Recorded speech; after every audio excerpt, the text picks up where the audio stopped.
Bonjour à tous, aujourd'hui on va vous faire l'essai de cette Lexus coupé RC300H. Vous avez sans doute vu sa grande sœur, la première qui arrivait avec ce design, c'était la RCF V8 477 chevaux, un véritable monstre sur route. Là on est sur un modèle beaucoup plus sobre puisque c'est un modèle hybride, une motorisation thermique et une motorisation électrique qui développe en tout 223 chevaux. Alors si vous cherchez du sport, c'est pas vraiment le modèle qu'il faudra choisir. Là on est sur un modèle qui privilégie essentiellement l'agrément de conduite et le confort.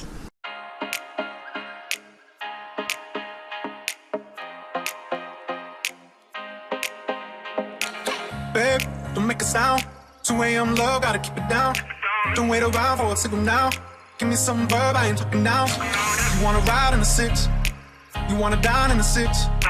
But when I lean for the kiss, you said I'll probably send you some pics. And I'm like, hell nah, been waiting too long.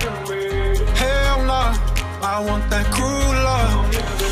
Hell nah, been waiting too long.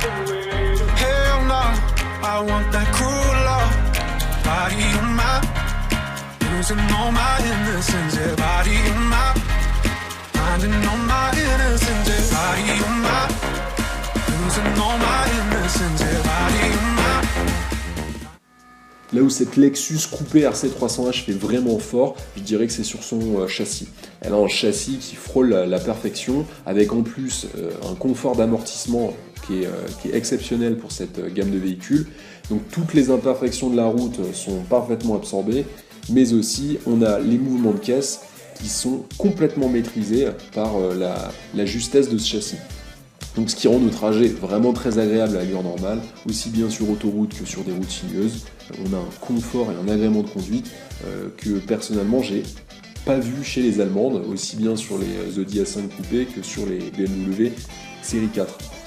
En plus de ça, en usage urbain, cet agrément de conduite il se confirme, puisqu'on a un silence de fonctionnement grâce au moteur électrique qui est très agréable, et en plus on a un rayon de braquage qui est plutôt court pour une voiture de cette catégorie. Donc on va dire que de manière générale, cette Lexus RC300H, elle se conduit comme un coupé GT aux allures normales et réglementaires, et non comme une voiture de sport. Donc si vous êtes prévenu, vous ne serez pas du tout déçu par ce modèle hybride de seulement 223 chevaux. Alors qu'est-ce qu'elle donne cette Lexus RC300H sur la route? Alors ce qu'on peut dire, c'est qu'elle privilégie quand même le confort avant le sport. C'est vrai que le style agressif et musclé avantage et dessert à la fois ce coupé Lexus, car en la regardant, on s'attend à des performances de vraies sportives. Quand vous voyez cette calandre avant, les flancs latéraux, mais aussi les énormes jantes qui sont sur cette finition Sport exécutive, on s'attend à du sport. Et en fait, dans la réalité, pas du tout. Le caractère de ce coupé, il est bien moins bouillonnant que sa plastique. En gros, quelques chiffres. Le 0 à 100, il a battu en 8 secondes 6, avec une vitesse maximum de 190 km/h, qui viennent vraiment confirmer notre déception. Donc le sport, ce sera pour l'esthétique, mais par contre, dans les faits, sur route, vous attendez pas à une voiture qui peut concurrencer une BMW M4, par exemple.